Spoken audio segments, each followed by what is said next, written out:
আমার বাচ্চার বাবা হতে পারবেন? হ্যাঁ, কি বলছিস এসব কথা? হ্যাঁ, মানে পাগল বানানোর জন্য কাউকে পাচ্ছ না? আর দেখেন, আমি সত্যি বলছি, আমার বাচ্চার জন্য আমি বাবা খুঁজছি। বাহ, খুব সুন্দর প্ল্যান করছো। মানে কার না কার পাপের ফসল তুমি আরেকজনের কাঁধে উঠতে চাচ্ছ, তাই না? এই তোমাদের মতো মেয়েদেরকে না খুব ভালো মতো আবার চেনা আসছে। মানে কার সাথে মুখ কালা করছো, আর এখন রাস্তা দাঁড়াতে বাচ্চা বাবা খুঁজতেছো। শাট আপ, আমি ওরকম মেয়ে না। আমি কোনো ভুল বুঝতেছি না, আমি যেটা বুঝতেছি একদম সঠিক বুঝতেছি। তোমাদের মতো মেয়েকে না খুব ভালো করে চেনা আছে। মানে রাস্তা দাঁড়াতে বাচ্চা বাবা খুঁজতেছো আর বলতেছো তুমি ভালো মেয়ে না। আমি একজন বিবাহিত মেয়ে। কি তুমি বিবাহিত? তাহলে তুমি রাস্তা দাঁড়িয়ে কেন বাচ্চার বাবা খুঁজতেছো? তোমার হাজবেন্ড কোথায়? আসলে ঘটনাটা হয়েছে কি, আমার হাজবেন্ড আমাকে জোর করে চেক আপ করাতে নিয়ে যায়। সে এটা জানার জন্য আমাকে চেক আপ করাতে নিয়ে যায় কি আমার কি বাবু হবে, ছেলে বাবু হবে নাকি মেয়ে বাবু।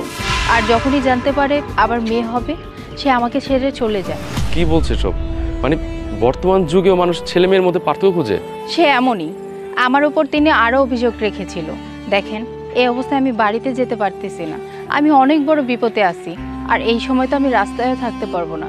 প্লিজ আপনি আমাকে বিয়ে করেন। আপনি আমাকে বিয়ে করার পর আপনি আমাকে যা বলবেন আমি আপনার সব কথা মেনে চলবো। আসলে আমার 2 মাস আগে ডিভোর্স হয়েছে। আমার যে এক্স ওয়াইফ ছিল সে আমাকে না অন্য কাউকে ভালোবাসতো, আর তার খুশির জন্যই আমি তার বয়ফ্রেন্ড হাতে তুলে দিই।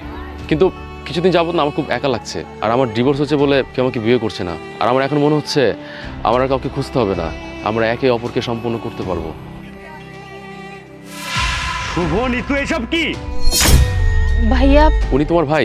হ্যাঁ, আমি ওর ভাই। আর ওকে আমার বোন বলতে লজ্জা করছে, আর সাথে তোকেও, তুই আমার বন্ধু বলে। বন্ধু, তুই এসব কি বলছিস? রাগ তোর দোষ। তুই আমার বোনের সাথে এইসব কি করছিস? সি, আমার ভাবতেও লজ্জা লাগছে। আর বোন, তুই না গর্ভবতী, তারপর তুই এসব করছিস? ভাইয়া আমার কথাটা শোনো। আমার হাজবেন্ড আমাকে ছেড়ে চলে গেছে। কি? কেন? ভাইয়া কিছুদিন আগে আমাকে জোর করে চেক আপ করাতে নিয়ে যায়, এটা জানার জন্য যে আমার ছেলে বাবু হবে নাকি মেয়ে বাবু হবে। যখনই জানতে পারে যে আমার মেয়ে হবে, তখন আমাকে ছেড়ে চলে যায়। আর সেই সময় আমি কি করব বুঝতে পারতেছিলাম না।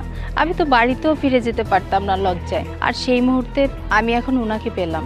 কিন্তু শুভ তো বিবাহিত।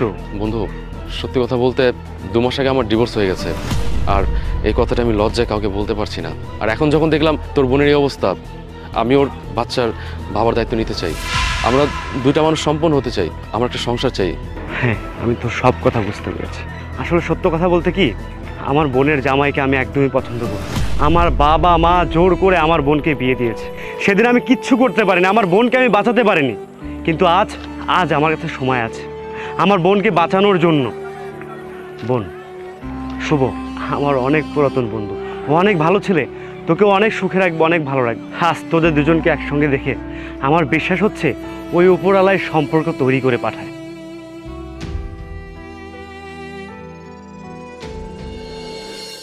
এই যুগে এসে যারা এখনো ছেলে আর মেয়ের মধ্যে পার্থক্য খুঁজেন, আসলে এটা কিন্তু ঠিক না।